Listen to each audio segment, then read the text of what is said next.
Hello and welcome back. We have our next game here today. So this team is called the Beastie Boys, and I've mentioned, I think, earlier on in this series that I was a bit concerned about playing this team. They have they're just quite dangerous for me, I think. So I was down team value by quite a bit. There's some really useful and dangerous looking players in here. So you've got things like obviously a Minotaur with Juggernaut and Claw. So going to have to watch out for that Minotaur blitzing me with Horns and Juggernaut. That's almost certainly going to be what the opposing coach is looking to do. A few guard players in there, so 3 players with block and guard, 2 warriors and a beastman. So a block and mighty blow beastman as well. But one of the things I'll have to look out for with this, so you don't see in Chaos teams a lot, is they have a bit of a passing game going on. So there's a beastman here who's got sure hands and pass, so you use the double to take pass, makes it a really good thrower. This is every bit as good as a human thrower, or a starting human thrower at least. Same stat line, have horns as well as a little aside, and can't take any passing skills going forwards obviously, but is as good as a starting human thrower. So that's something I'm going to have to look out for. Also have effectively probably a couple of players who are dangerous as catchers. So there's this quick beastman here with extra arms and fend, who is going to be catching on 2s. This agility 4 beastman is also going to be catching on 2s. So that's a throwing game I have to look out for. With a Nurgle team, obviously I've got 5 disturbing presence players. That should cut down the effectiveness of the passing game, but it's not a guarantee. It might only be a penalty to those rolls that can still come off anyway, but also if the opposing team are careful about it, they can work around those sort of areas of disturbing presence and maybe try and get some passes off anyway. That could catch me out if I'm not looking for it. So concerned about things physically. With this sort of dangerous team, I mean, any Chaos team is potentially going to be quite dangerous physically because they've got a lot of high strength players. Do have four warriors in, 1 with no advances, those 2 block and guard ones, and then 1 with tackle, which I don't have any dodge players, so that's not going to affect me. This is effectively a Chaos warrior with no levels for this match. There's a prehensile tail that I need to look out for. So there's lots of like little things that I have to look out for with this team to make sure I can be taking them on okay, I think. My team's in pretty good shape. Obviously, as we left it at the end, so I've got those 3 block warriors. I took guard on 1 as well. Have a level on all 4 of my pestigores now, so now have a reliable ball carrier with reliable-ish, a more reliable one with extra arms. Opted for extra arms over sure hands, even though I basically play a running game with this team anyway because they don't have much of a passing game. So pick-up rolls with sure hands are statistically better than pick-up rolls with extra arms, but extra arms, there he is there, my 3-armed beastman, pestigore. Extra arms does give you that bonus for if you're looking at handoffs as well. If I'm handing off to that extra arms player, that's a +1. I'm going to do that quite rarely, and the extra arms guy is going to be the one who's picking up the ball pretty much most of the time, if not all the time. But it gives me that other option if I need to come back and do it. More extra arms there. I think were there. It was just the 1 extra arms beastman in that team.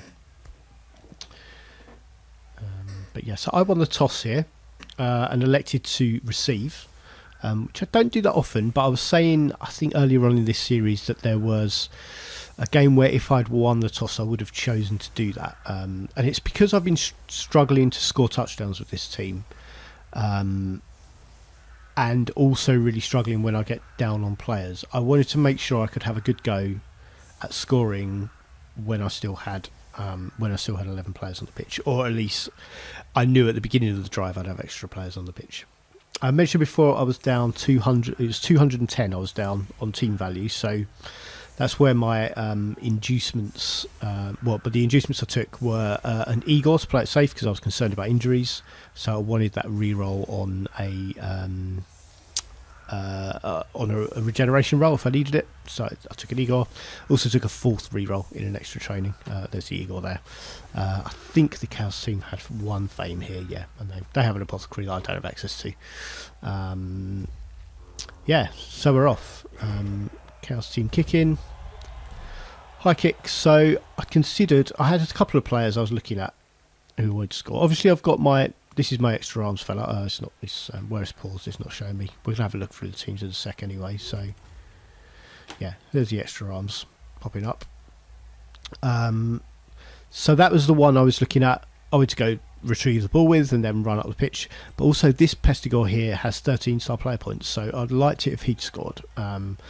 And my thinking was, if the kick was a bit shallower and this Pestigore wasn't able to reach it in the first turn, I probably would have gone and picked it up with this one and tried to run it home, just with that one to get that second level. Yeah, so that was my thinking there. But because it was going to be a catch roll, I thought, free roll, I'll try and make it as best as possible, make it a 3+. Yeah, so that's those two, wrestle and extra arms. My other wrestle one is here. Because the Minotaur was this side, I was looking at piling my attack down my right, the Chaos player's left, away from the Minotaur.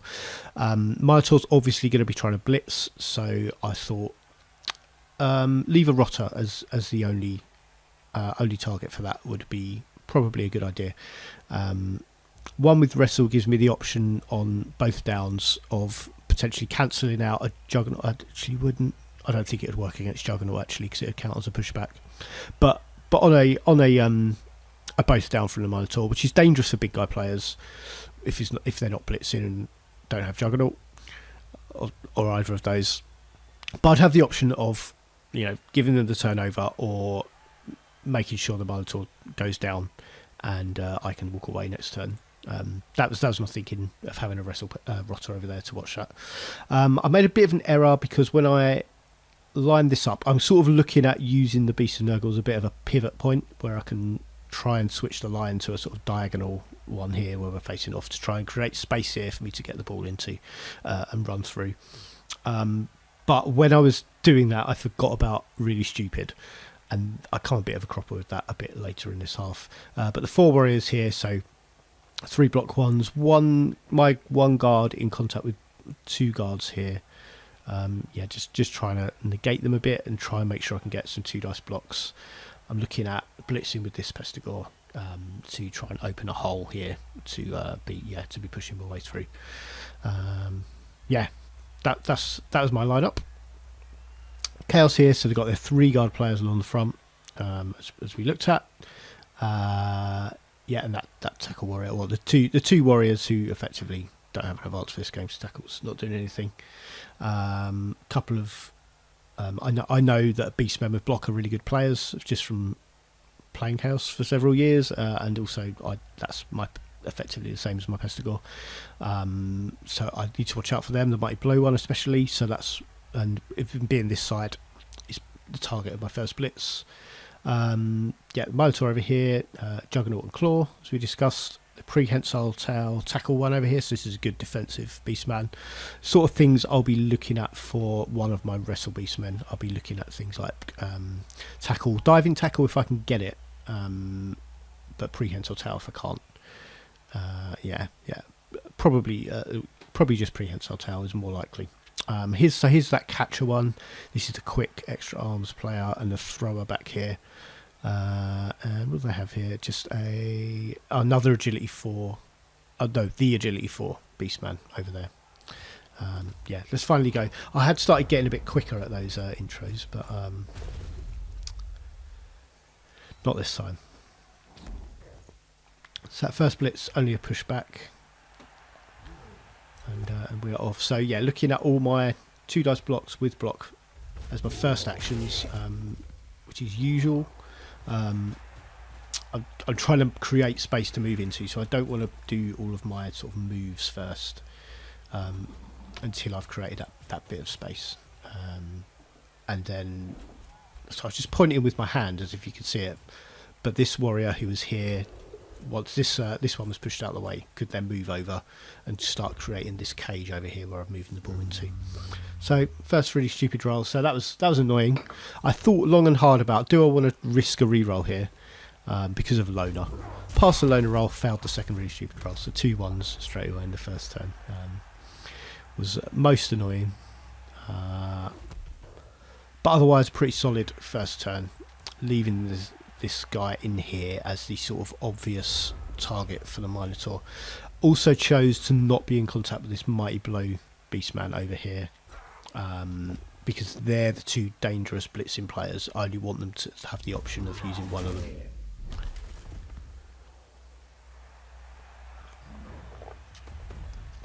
So yeah, blitz from the Minotaur on the Rotter. Carl the Sacrificial Rotter. Actually my best Rotter with Wrestle, the only one who's advanced, and knock out straight away. Obviously the danger of leaving someone as bait for a Minotaur. I'm now down a player. And as I've seen all through this season playing with this team, when I'm short on players I really struggle. And now I'm already outnumbered. So fearing here that I'm going to get trapped in, which I've seen, I think particularly in the game against the first game against the Necromantic team, I got really trapped in quite early on. Found it really difficult to break them down, and was losing players all the time. And I was fearing the same thing was going to happen at this point. This game is just last night, actually, as well, so I'm still able to remember it quite well.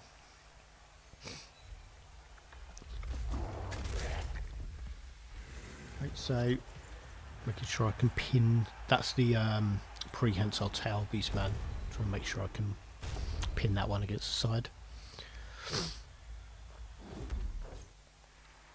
And again, choosing not to follow up so that the 2 dangerous blitzing players, neither of them are in contact with anyone.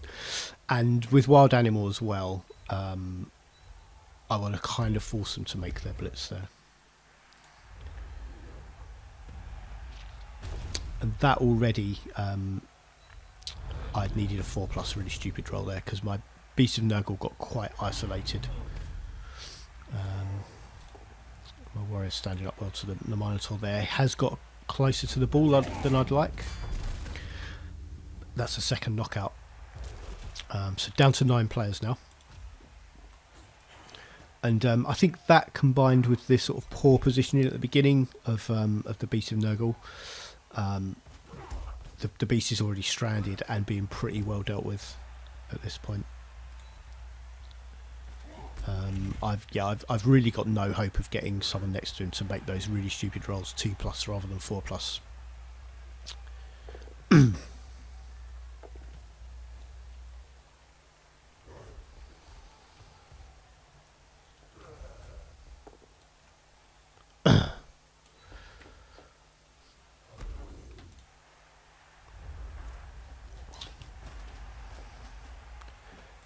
Okay, so I do have a bit of space to manoeuvre here. This isolated Beastman is sort of my route through, I think. So just trying to shift players away from my ball carrier as early as I can, getting free of tackle zones. Oh no, so it's not that one. I'm just leaving this one marked. And yeah, and standing a warrior next to it is going to, he's going to help keep him under wraps a bit. So we'll get the chance to hit someone next turn, that dangerous player. The Minotaur is as well, so I'm not going to be able to do that. So so this is an error I spotted. I originally moved my ball carrier in up here, but that was going to leave this a 2 dice basically on my ball carrier. Doesn't have block or anything, but still it's dangerous to do that. So I just stepped back 1. I still had the movement to do that. I'd only moved 5 up to that point. Sorry, I'm a bit all over the place here, but yeah, this Rotter as well. So where I had to move that warrior away, this Beastman had stayed on the floor last turn. So by putting a Rotter there, I'm effectively just trying to keep this player out of the game. By just pinning there with a Rotter. Got to push back on the Minotaur, so that's almost certainly where their blitz is going to come from. Probably on this guy, who's at the moment far enough away from the ball carrier for me to to worry about too much. Okay,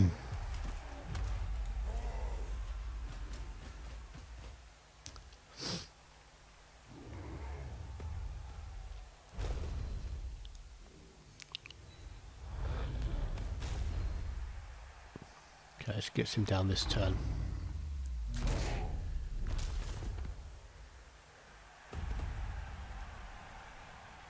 Then I think, yeah, so it comes in there. I thought he'd, I think he might be next turn. The Minotaur goes for my ball carrier. I thought he'd gone stood next to him this turn, but no. Right, so that 1 dice coming off for them helps out. Gets my ball carrier marked, so this sort of controls where I have to use my blitz this turn, because I have to deal with this guy. And I think I've only got this warrior without block as the one who can do it. This is less than ideal, really. But he has to go. So specifically there, this is something that keeps coming up in other games actually, but I was originally going to blitz from this square. Fortunately realised in time, if I only got a pushback, that was going to send him in there, which isn't going to clear away from my ball carrier. So specifically went from this square so that this space was available so if I only got a pushback, because it didn't this time, this beastman would have been in there and not marking my ball carrier anymore, because I've still got this warrior to clear this guy away, and then my ball carrier can move without having to dodge and get a knockout. So pulls the number back a bit. So it's 10 plays 9 in Chaos favour at the moment, but I'm also keeping this beastman under wraps, pinned against the side of the pitch, which is only costing me a rotter to do. So it's not so bad really.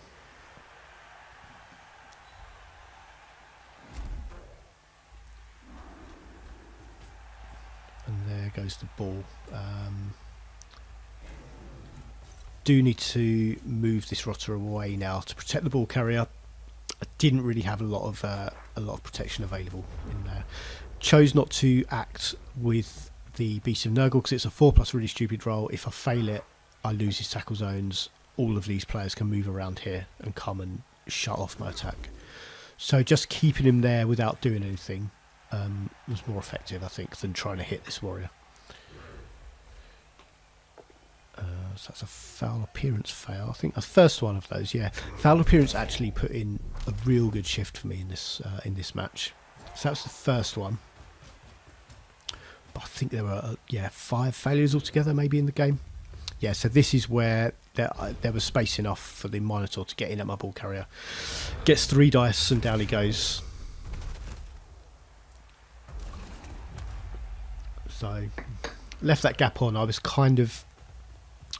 kind of didn't have a lot of choice there though. I sort of did what I could, but yeah, it was not enough. And now we've got a bit of a scrap for the ball, which I think against most other teams I might feel alright about, but against the Chaos team, that's going to be tough right there. So had 2 dice standing this guy up to blitz. I usually like to use my blitz where I can create a bit more space on the pitch, but I thought it was really important this turn to get someone in contact with my Beast of Nurgle, where I had a 2 dice stand up blitz, and I knew if I got him down and could follow up, I was a warrior with blocks, so a both down wouldn't have been any good.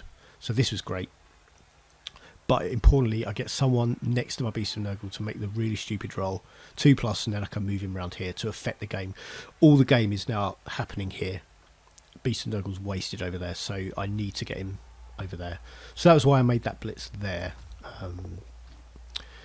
Which I often, when players are laying down, they're not going to be able to move anywhere. It's just basically not great action economy. But I needed help here, so I had to get the Beast of Nurgle to move. Back near my team where I can keep getting those 2+ really stupid rolls, and also where it's going to have more effect on the game. And if I can get this Beast of Nurgle over by the ball, it gives me better chance of trying to protect it. And he's closer there than he was before.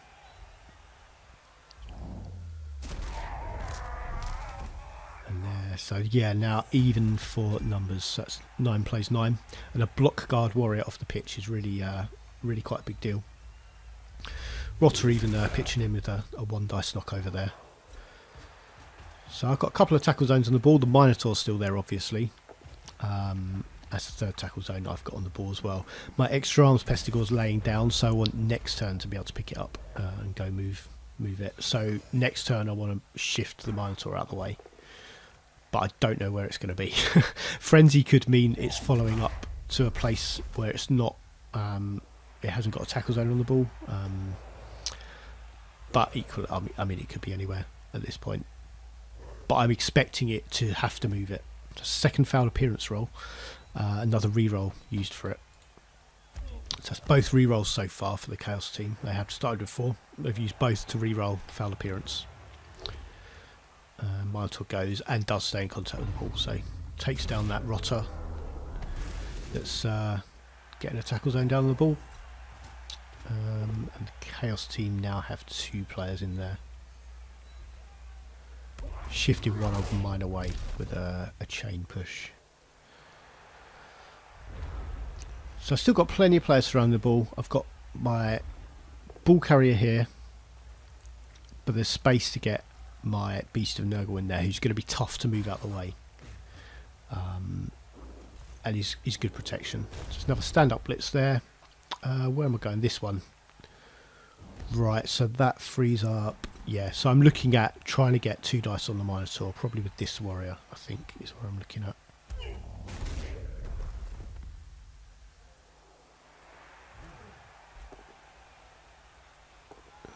Double skull. Had a couple of double skulls in this game, but I've been able to re-roll them both and they've been okay. But yeah, so I get that 2 dice on the Minotaur.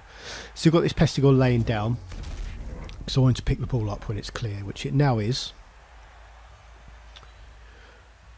And this is have a Blood Bowl chat group with some friends, and at this point I told them all I'm just earmarking this stupid mistake that I made to talk about later, because yeah, what I've done. And I realised before the turn ended, but it kind of would have made it worse to do anything about it. But basically, I've left my ball carrier exposed over here. I was looking too much at, where's the safest place to stand? I was looking at over here, thought, yeah, that'd be pretty good.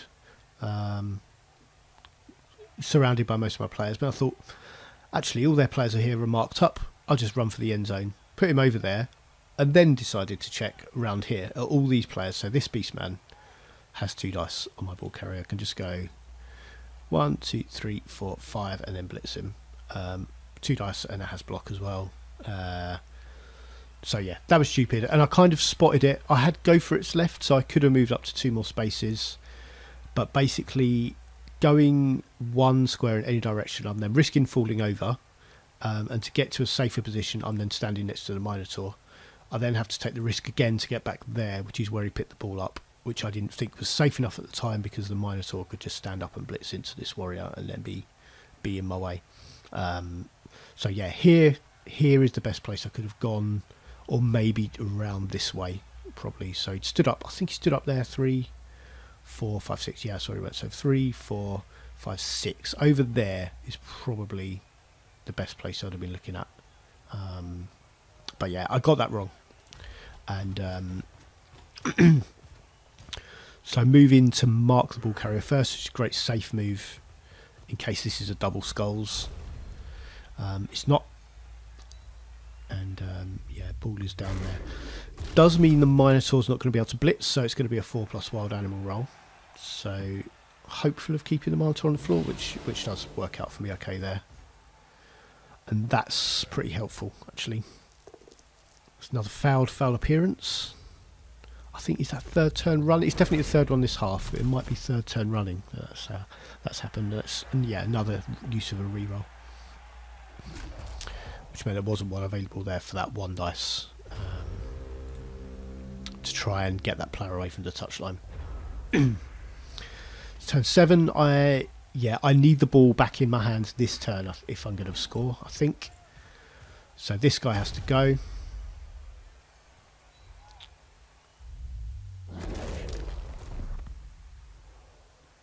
So that was the one who knocked down my ball carrier originally. So my extra arms Pestigor is now free to come pick up the ball. I'm just putting some players in position to go, protect them a bit over there.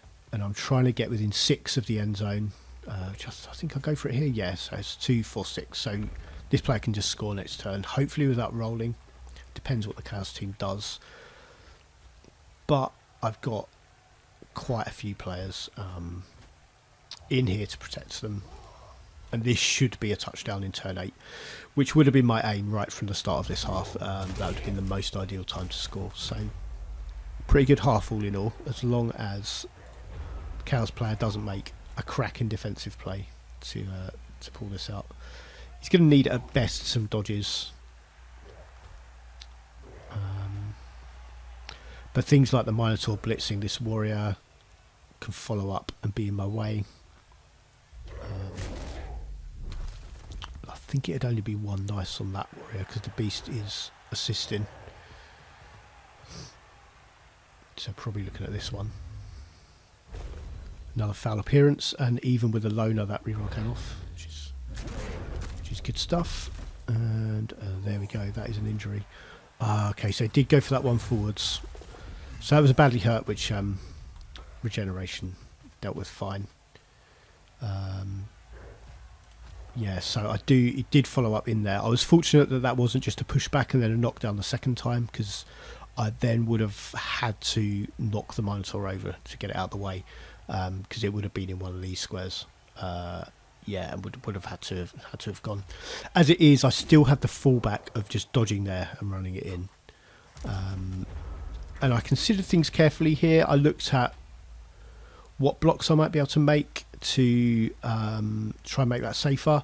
I had 2 dice here. Well, if I stand this warrior up, which I think I'm just doing, I've got 2 dice on this beastman, and then I've got like a 4+ really stupid to try and shove the Minotaur out of the way. But in both cases, if I only get a pushback, I'm making my dodge there harder. That's a 3+ dodge at the moment. I've got a reroll available. If I move either of these players into either of those squares, that's a much harder dodge at that point. So I decided in the end to just run it in. It was the safest move I had. But I was making some moves here while I was considering other options that I had, but decided in the end to just take the safest one. The dodge worked out, and I score in turn 8, which is ideal, absolutely ideal, what I would have wanted from the first half.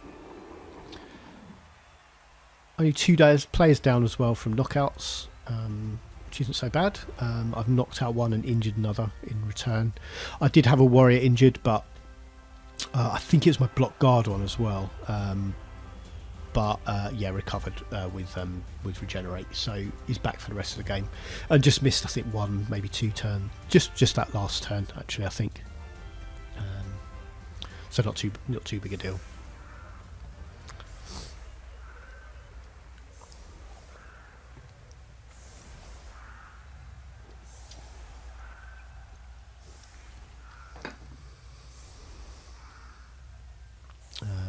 So neither of my knockout guys came back. That's Wrestle Pestigore. That's the one I'm looking at. I was looking at maybe scoring a touchdown with, because on 13 points he's in a good position to level up.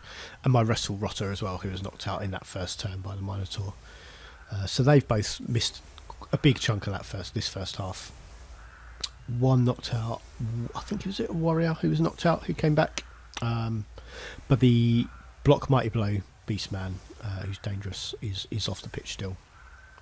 And that's the block guard warrior who's out for the game. So just counting up the players. I think the Chaos team are down to 10 players. Still got 11 because I've got a reserve still. But yeah, pitch invasion. So I remember my opponent saying one of the few things I'd be able to do this time was make a pass, and it was their thrower. Beastman was one of the ones who got knocked down. I think would have had to go for it twice to go get that ball to make a pass anyway. So one of these ones can maybe try and nab the star player point.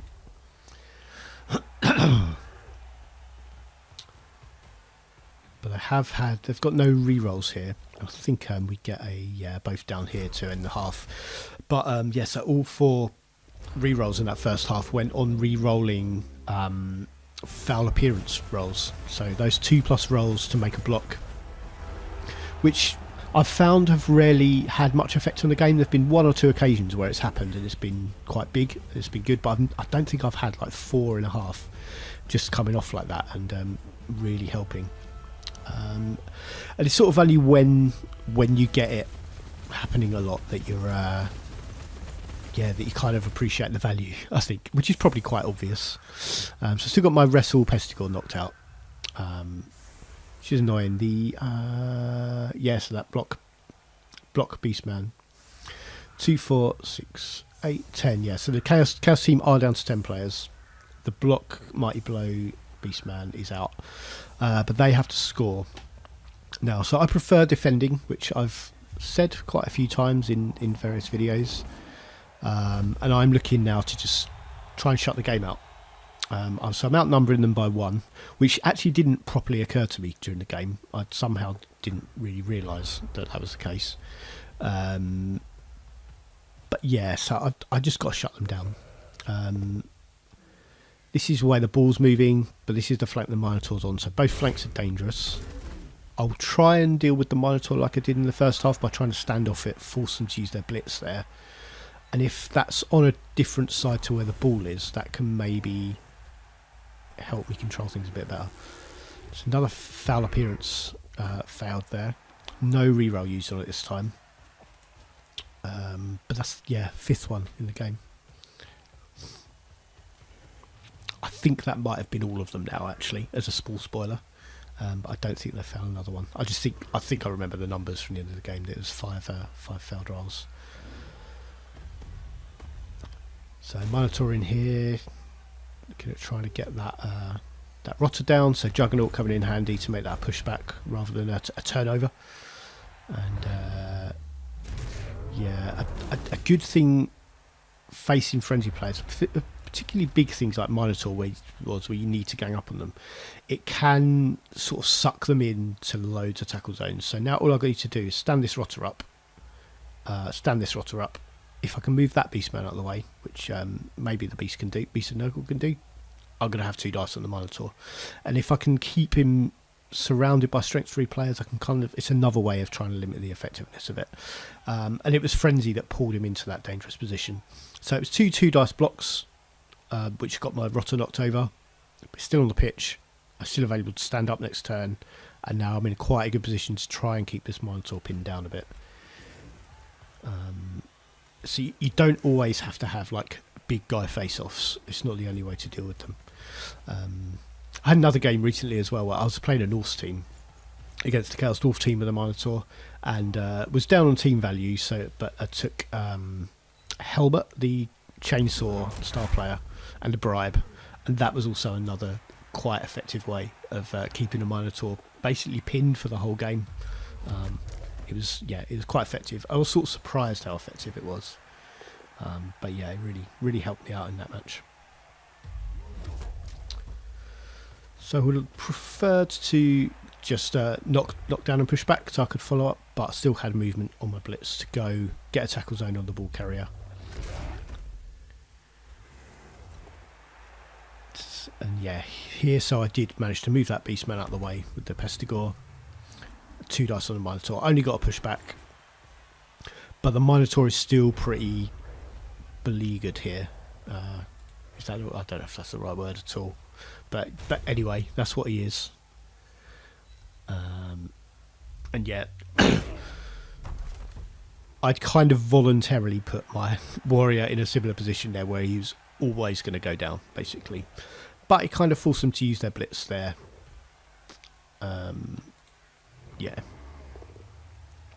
Minotaur's obviously got a smack available, but only gets some pushbacks, and he's now in a relatively similar position. I've still got some tackle zones on him that I can, I can be trying to get 2 dice on again. But yeah, keeping that Minotaur quite isolated gives me more opportunity to get 2 dice. I think Cluster Coleslaw might have been knocked out every game he's played.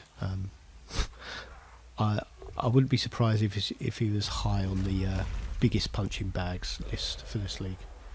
He's got no star player points as well. Good lad. I think this is his 6th game. No star player points. So I found really stupid there. I just wanted to stand him up. So trying not to have loner players quite late in the turn if I can, but if I'm just standing them up, you might as well get on with it. And I knew I wanted to move this rotter away. But that has left me next turn with no one standing next to him, so I'm going to have to deal with that.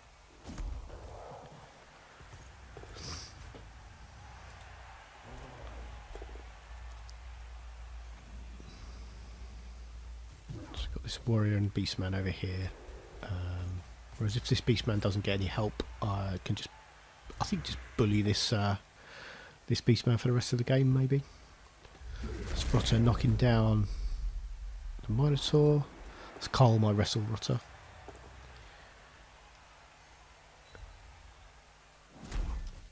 There we go. So I could have pushed there, followed up to pin against the touchline, but that would have left a gap here that I wouldn't have felt happy about. So I wanted instead to deny this warrior a block and just make sure I had to blitz. That, I think that was... Ah, no, I did. I was wondering if I'd... earlier on if I'd had no turnovers in this game, but I did. That was a turnover there. I was thinking it might have been the first time in like over 20 years I'd played a Blood Bowl match without a single turnover, but I did get one there in that last block.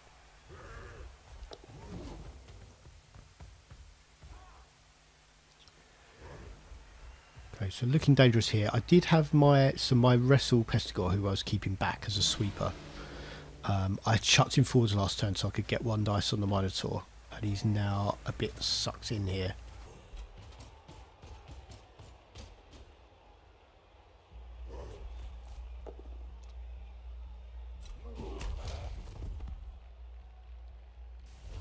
Okay, so turnover there. Perhaps helped. Right, I'm going to need to try and recap where I was. So because I don't know where these recordings are going to go together.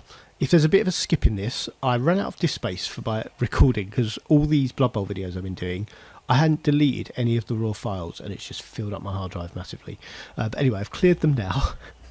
Yeah, so now I have disk space, plenty of disk space to be carried on with. But I'm not quite sure where we're going to get up to. So I'm going to make sure this bit is in the final video because I'm not sure where the overlap was where I restarted the recording. But anyway, we're back. I need... so there's that turnover from the Chaos turn, and I have to deal with this player here. I think this one is going to be most likely. So this is one of my wrestle Pestigores. I think my only wrestle Pestigore on the pitch. 1, 2, 3, 4, 5, 6, 7. Go for it, and there's an assist there. So I have to do things like, I think what I actually do, yeah, because I've spotted it again now. But so I was looking at getting this Pestigore around here and what I need to do to be able to go knock this guy over, make him drop the ball, by looking at taking this warrior out. I finally saw it. What I needed to do was mark this warrior, stand this Pestigore up, then neither of these can assist, and I can get this guy in there and get 2 dice. But I have to move this warrior out of the way first, or dodge. Moving the warrior out of the way is safer. And also, if I can, I want a rotter over next to my Beast of Nurgle so I can move my Beast of Nurgle on a 2+ rather than a 4+. Yeah, so that's a rotter in to take this guy's assist out. I was fortunate that wasn't one of the guard warriors.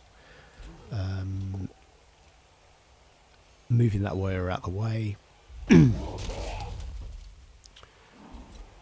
And then make that blitz. It's getting down, has fend, so I can't follow up. I would like to have followed up. I think fend can be like that sometimes. Relatively friendly scatter for the Chaos player, but I've still got a tackle zone on the ball they have to deal with. I've got other players around here as well. That's the beast back on its feet. Go stand it next to the Minotaur. Try and keep the Minotaur under wraps a bit that way. And I can gradually start knocking this beastman towards the touchline. And that's just 1 dice there. Follow up to keep that warrior marked. Make a successful dodge with my extra arms guy. And then go for it to get on the ball. So I looked at, I think first, just as to explain my options, I was looking at going here first, but thought That's a stand up 2 dice blitz onto this guy to clear him out of the way. And they can still do that by standing up and moving there, shoving out of the way. But yeah, I just thought here was it keeps this warrior under wraps a bit more, because it's more assists that are harder to take out. So that's why I went for go for it to that square rather than that one. This one sort of looks a more obvious blocking off the route kind of thing. But I think either way could have worked actually, and actually, yeah, I don't know. It's hard to tell which would have been better. So it's getting players back on their feet. Just to make a 1 dice on that Pestigore. And he's clearing my players away. Reruns that double skull. There we go, and so that's now a clear thing there. But a 1 for the pickup, so 2+ roll failed. 2+ pickup roll failed. Extra arms is not a guarantee, but I think any elf coach knows that 2+ pickup rolls will fail a lot of the time.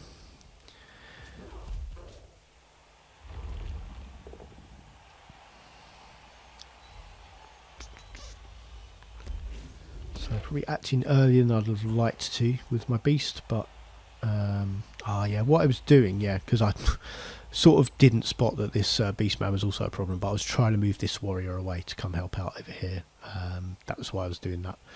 But obviously when I had to was going to have to dodge that warrior away, I decided to just block the beastman instead and get a knockout, which is nice.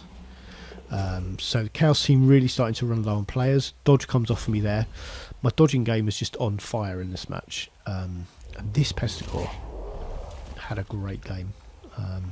If you could nominate an MVP, it was going to be this. It would have been this Pestigore, just for how well, just how effectively it played. So it's the one that took the ball carrier down last turn. I think got a couple of casualties. I think got one of the casualties in the first half. Maybe picks up another one. I can't remember if... I haven't had 2 casualties yet in this game, I don't think so. No, it's just been the 1. I think he gets another casualty. So just having a really good game.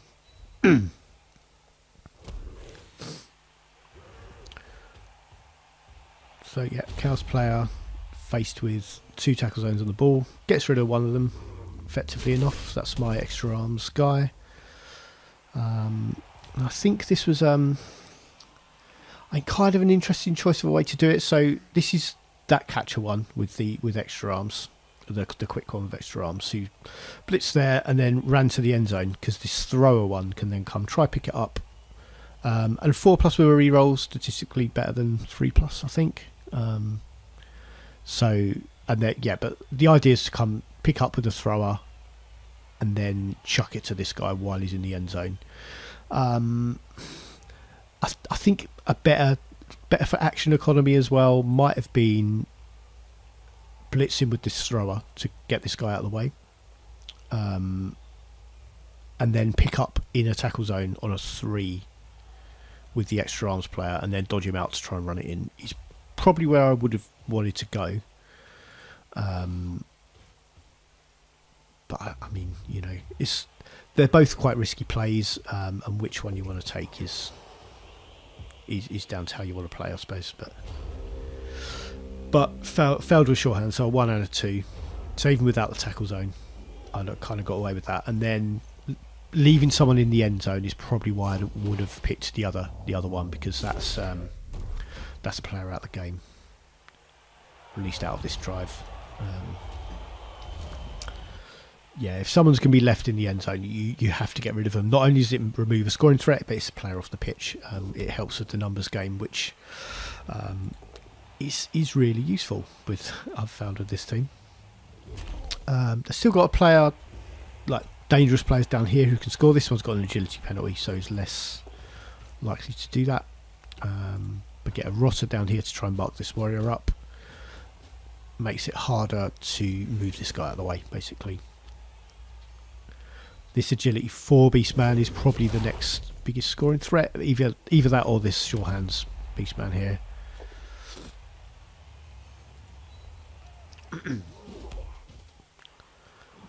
Wanted to try free this. So this was my guard warrior who'd been stuck, sort of trying to fight off one warrior on his own. I wanted him free to come help out so he could get some use out of guard, basically. So didn't follow up there. All right, Minotaur straight in with a big block. And yeah, so this is what they have on. So they've got 2 dice on this Pestigore to try and move him out of the way. Knock him over. This one can follow up for a free dodge away from that rotter. Pick the ball up and red head for the end zone. So it's 3, 4, 5, 6. Go for it, go for it. So no, we can't score this turn.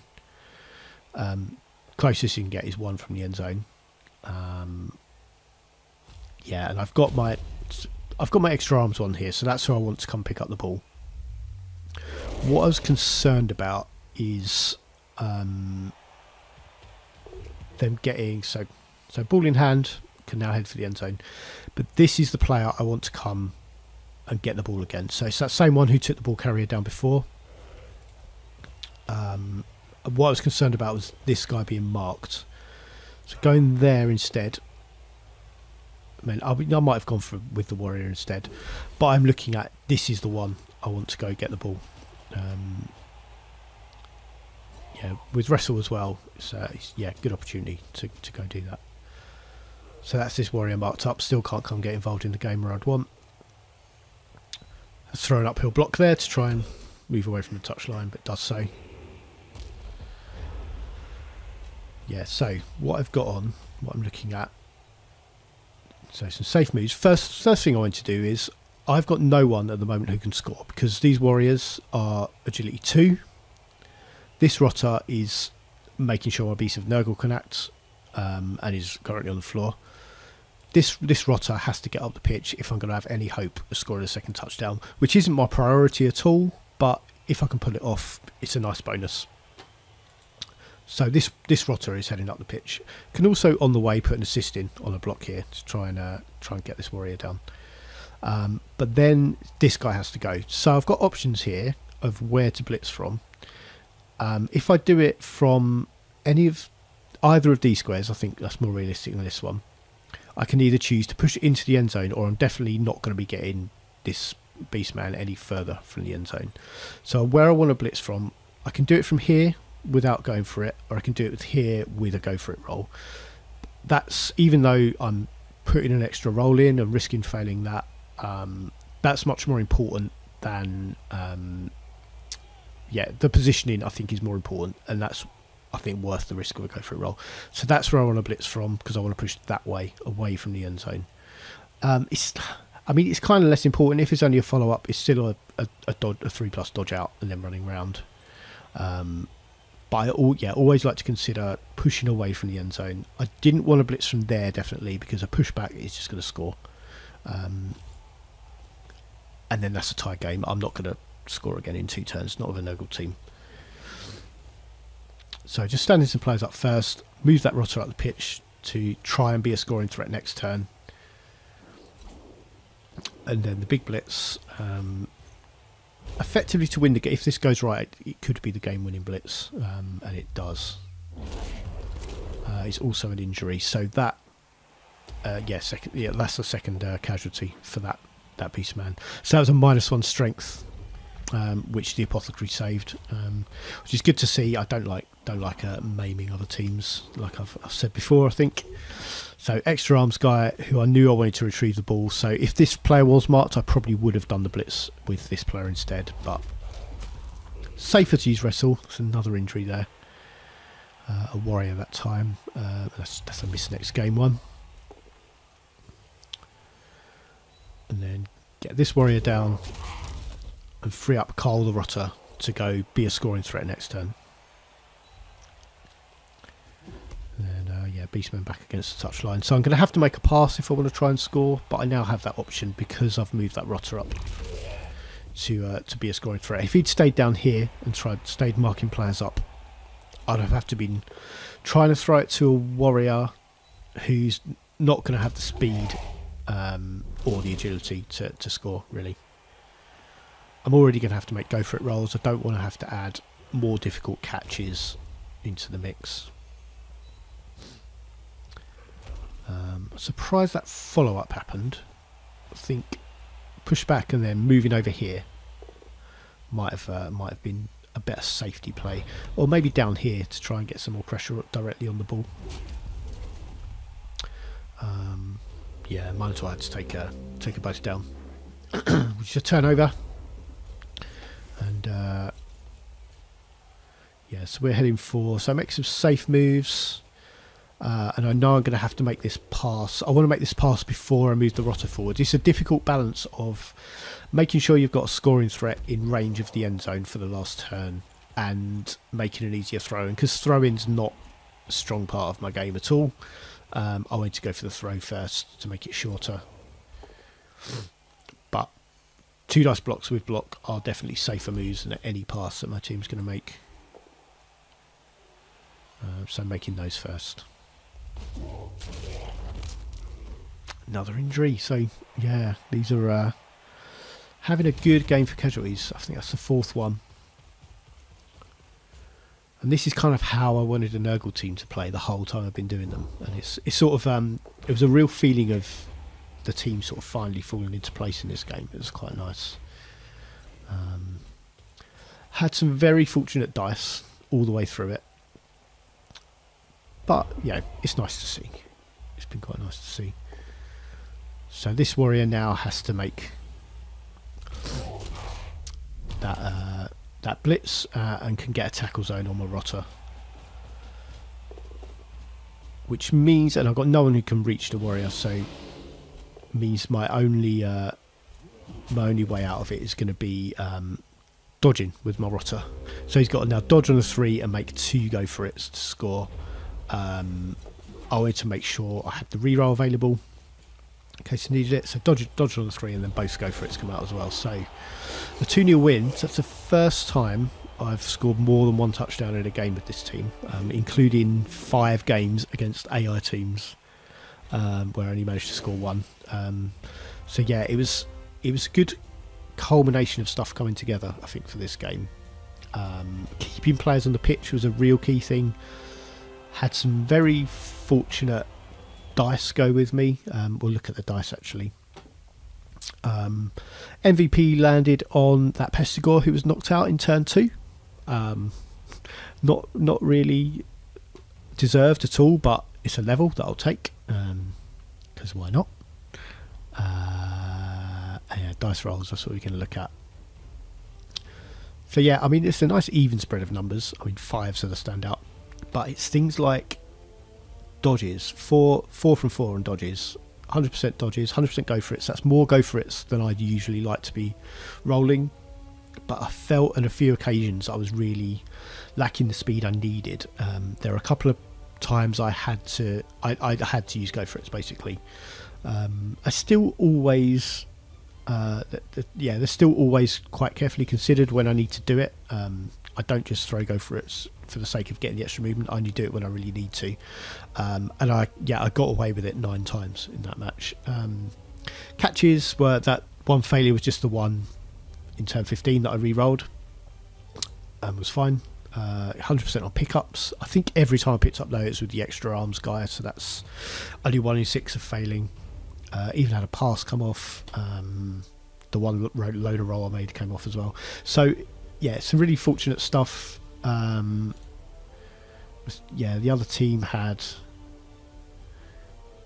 actually even that's even below the numbers still. I mean, 87% would have been on the numbers for foul appearance, so it's that's maybe to be expected. I think maybe it's just I hadn't faced another team who was blocking those foul appearance players as much as they did in this game. Maybe that's the difference in this one, and why it felt so much more effective. Just because there were more of them being rolled, and more of them being rolled means it's more likely to fail. But it's still, it's still kind of on the numbers. I mean, 1 in 6 is kind of what it should be. So it was 5 from 29, pretty close. Stuff like that. Someone else commented who was watching the game, but I should look at my block dice properly. Yeah, so a bit of disparity in there. It's a lot of both downs though, and I mean, I suppose I have a fair bit of block and wrestle in the team, so they're less dangerous. I did have, I think, a couple of double skulls, but I was able to reroll over time. I only had that one turnover in the game, which is massive and unusual. Yeah. Stop player points where they fall. So yeah, this was the Pestigore who probably deserved the MVP. Played the best in that game, I thought. So 2 casualties, took the ball carrier down twice, made some really important moves, actions, blocks in the first half as well to help me get that touchdown in. And what was this one? Oh, this was touchdown and a completion. That's why he got 3. That's the Rot who scored right at the end. 2 warriors getting casualties as well, and then the MVP who did nothing the whole game, just got knocked out early on. Typical stuff. All right. Let's have a look at my team. So I had a couple of levels. Had that lazy knocked out Pestigore level up. Took strip ball to add to wrestle. So this is going to become my Saka. Tackle will be his next advance, almost certainly. We'll see how he does. If he can level again. I might only have one more match with this team actually. I'm not sure I'm going to be doing this the next season if this club plays another season. I think I've just got a bit too much other stuff going on. So I kind of would have preferred the MVP landing on this one because he would still have levelled and he would have taken strip pull. But yes, that's that one. The other level I got was this one. So this one levelled from casualties. From a casualty, took guard to add to block, so I've got 2 block guard warriors now. So my team is saving up for another reroll at the moment, which is what that money is doing. I don't want any more players. If I accidentally recruit rotters from killing people, I'll just replace these armor value 7 ones with them. But I don't have any other plans to recruit players unless I have to replace dead ones. But I'd rather not do that. Next game I'm against. That was the last game of the round, and then it was confirmed straight after. But I'm playing this Chaos Dwarf team next, who I think have been struggling this season. A couple of weird, sort of weird advances. I wouldn't have picked either of pass block or multiple block for these players. I think guard on both of them would have been much more effective and would make this team scarier.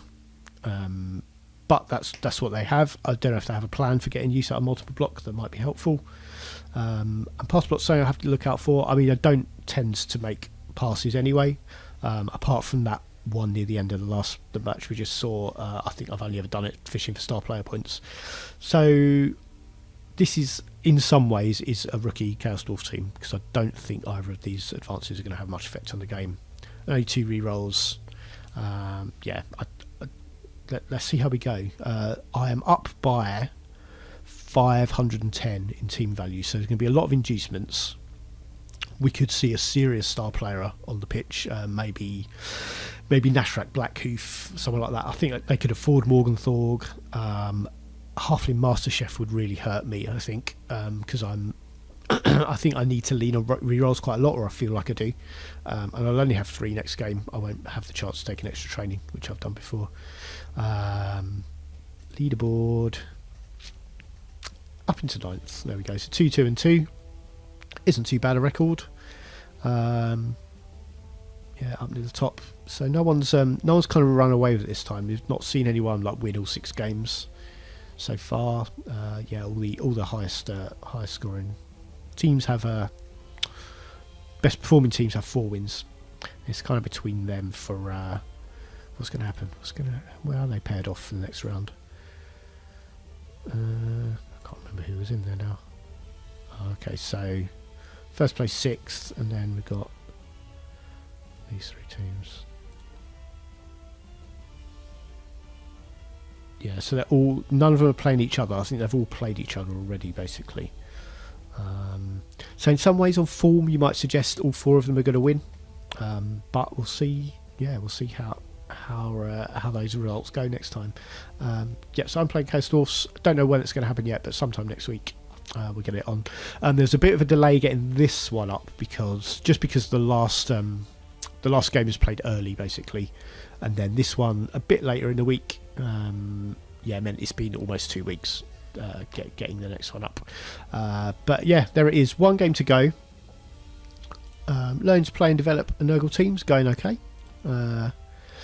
It's been a different experience because I've mostly played humans like all the time I've been playing Blood Bowl, so this is a really different experience. If you're kind of a long time player who's focused really on one team, I recommend giving a go a quite different team. It's a nice different challenge. I have played Chaos quite a bit over the years, but humans have been my favourite team long term. So yeah, playing Nurgle has given me a lot of different things to think about, and a lot of adjustments to make to how I play, and it's going okay. I'm very happy with how the team is looking, development wise. Results haven't been great, but yeah, the team's in good shape, and that's, I think I've said before, always been my favourite part of Blood Bowl, watching the team grow and develop and the players get better, and that part's going really well, and I've enjoyed it. But yeah, let's see, next week Chaos Dwarfs, we'll see how we go. Bye for now.